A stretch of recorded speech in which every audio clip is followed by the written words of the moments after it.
Paulo Moutinho, que é do IPAM, Instituto de Pesquisa Ambiental da Amazônia. Paulo, o que está acontecendo na Amazônia hoje que, de um lado, existe a força produtiva, empurra o produtor para desmatar, e de outro, um esforço para que não se desmate? Que dicotomia é essa? Como se resolver esse impasse? Olha, essa dicotomia, na verdade, ela é histórica e colocada até por um dilema, que foi, inclusive, parte da chamada do programa, um dilema que, no contexto atual que nós temos hoje, seja no âmbito das mudanças climáticas do que o planeta vem sofrendo, seja na importância ou nas novas descobertas da importância das florestas para a sobrevivência da própria humanidade, o que se tem hoje é que esse dilema caiu por terra. Né? O que precisa ser percebido hoje é que dá para você ter crescimento, e talvez a gente tenha espaço mais tarde no programa para falar um pouco sobre isso, crescimento econômico baseado em preservação ambiental, e aí no caso específico a preservação florestal. E mais ainda, quer dizer, depois de relatórios como o do IPCC, que foi recentemente lançado, ou do economista Nicholas Stern, todo esse processo em que você tem que gerar empregos, você tem que gerar alimentos, e aí do outro lado você tem que preservar, na verdade isso é um dilema que nesse contexto eu acho completamente arcaico, vamos dizer assim. Ou seja, para você hoje impulsionar o agronegócio na Amazônia, você precisa do que eu chamo do regador desse agronegócio, que é a própria floresta, que mantém um regime climático ativo na região, e aí tem implicações globais também. Então eu acho que a gente precisa partir de um outro patamar e de talvez outros dilemas. Queria passar a palavra para a Adriana, que é do Instituto Socioambiental, não é isso? Adriana, recentemente o governo começou a fazer as primeiras experiências com a gestão de florestas públicas, uma licitação para exploração sustentável de florestas. Esse tipo de saída é a solução? Isso é economicamente atraente ao ponto de, por exemplo, diminuir essa pressão de demanda que existe sobre essas terras todas? A gestão de florestas, né, o manejo florestal, ele é uma das grandes alternativas para a Amazônia. Ele talvez seja hoje a atividade econômica com maior potencial de tirar a Amazônia desse dilema. Né, ao invés de substituir a floresta por outras atividades, se apropriar dos recursos florestais como bens e transformá-los em commodities e fazê-los, né, ampliar esse mercado.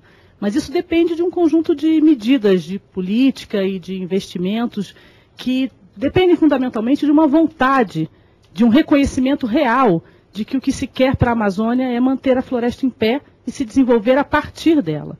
Porque hoje, a despeito do que se fala em relação ao desenvolvimento da região, a maior parte das atividades das quais nós estamos falando são desenvolvidas na Amazônia para beneficiar populações fora da Amazônia.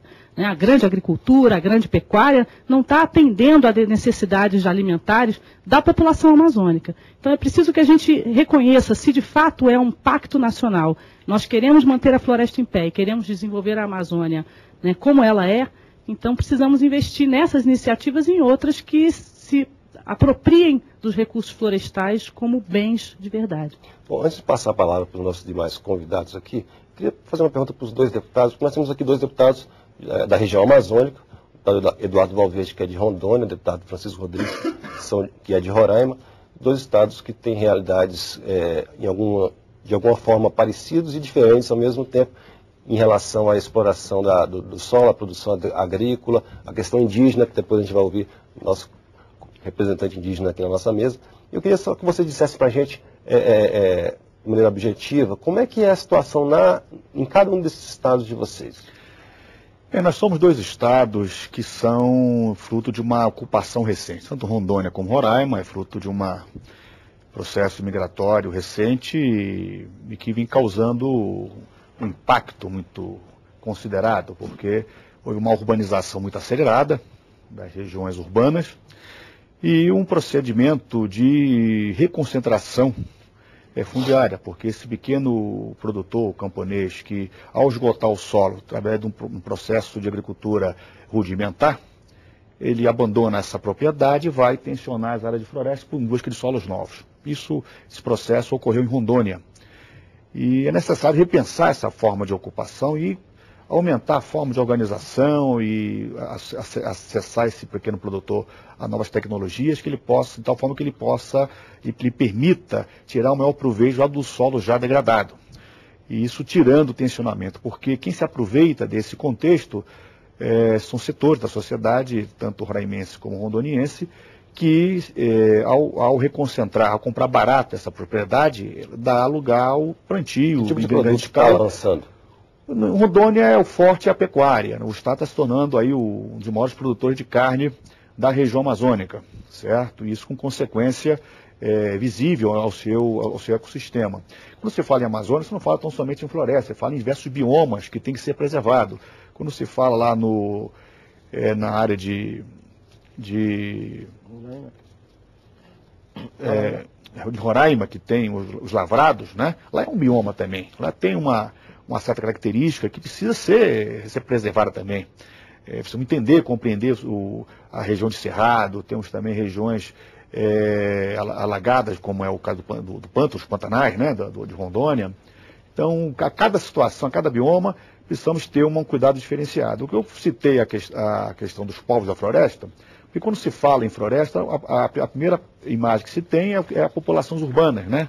Ou as populações contemporâneas que vê a floresta sem utilidade econômica imediata, então a agricultura tradicional ou a pecuária tradicional é a forma de renda. Mas temos que ter clareza de que existem povos da floresta que dependem da floresta, mesmo que não seja para poder utilizar um pedaço de madeira ou utilizar qualquer tipo de riqueza, a não ser aquilo que lhe dê subsistência, aquilo que dá subsistência e que define a sua característica enquanto povo, enquanto etnia. Deputado Francisco Rodrigues. Na verdade, é interessante os comentários do meu colega, deputado Valverde. E em relação ao meu estado especificamente, você percebe que é um estado que tem uma área física aproximadamente do tamanho do estado do Paraná, em torno de 235 mil quilômetros quadrados. Nós temos vários ecossistemas. Nós temos na região sul do estado a transição à mata amazônica, ao sul e ao noroeste. No centro do estado nós temos a região de Campos, um bioma diferente, que tem as suas características peculiares. E temos ao norte aquelas áreas de altitude, nas franjas do Monte Roraima, na divisa com a Venezuela, que mostra nitidamente que a Amazônia, em todos os seus aspectos, ela é muito diversificada. E você não pode exigir que determinadas práticas elas sejam realmente extensivas a todo o território amazônico. Por exemplo, no nosso caso especificamente, nós temos um território de quase de mais de 5 milhões, de 9 milhões e 500 mil hectares.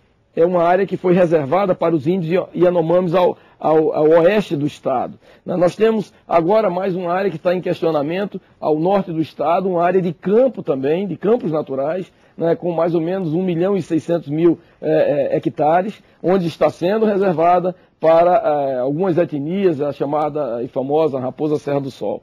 E nós temos ainda uma área disponível de aproximadamente 5 milhões e 800 mil hectares, que o governo federal ainda não repassou para o domínio do estado.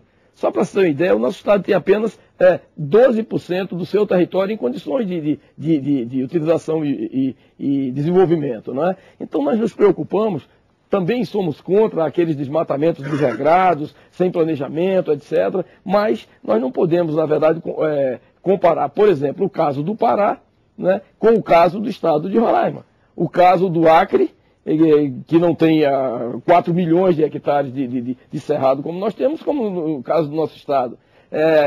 A propósito da produção, o Brasil tem uma área de 6 milhões de hectares cultivados com a cana-de-açúcar. Só o nosso estado tem em torno de 4 milhões de hectares, portanto, 2/3 de um território para uma monocultura que poderia ser ordenadamente explorado e que viesse realmente contribuir significativamente para o desenvolvimento do nosso país. Portanto, são condições que têm que ser adaptadas a cada caso.